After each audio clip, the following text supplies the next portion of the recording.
So one of the biggest problems in the culture today is people a lot of times don't really have a notion of sin. And in the world that we live in, and especially even in the church, a lot of times people don't even believe in sin.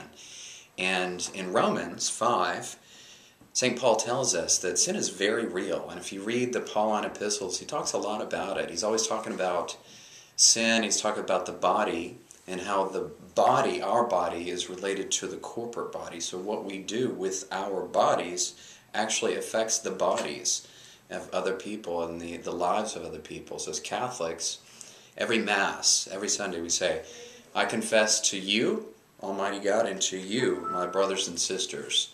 So why would we do that? Why do we say, I confess to you, brothers and sisters? I mean, I get the God thing, because we confess to God, He's God and I'm not God.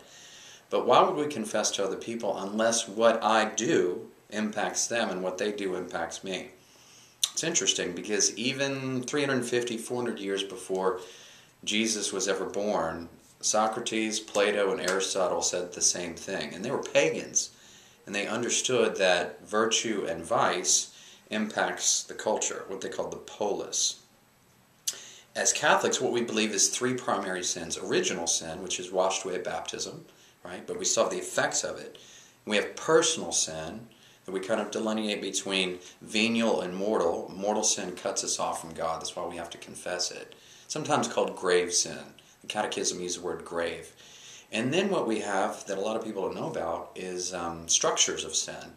John Paul II, in his encyclical Sollicitude Re Socialis, which means on social concern, in 1987, he says that when you have millions of people that rationalize sin, you have a whole infrastructure of sin. So imagine millions and millions of people rationalizing killing an innocent child. You have a structure of sin. And that's a big problem because you have a structure then of evil. So as Catholics, what we do is we say, Lord, help me to understand that my sin impacts others and other sins impact me. It's kind of countercultural because the culture says, hey, what I do in my privacy of my own home is just about me, myself, and I. But that's not true. So this is why we need virtue. It's really important.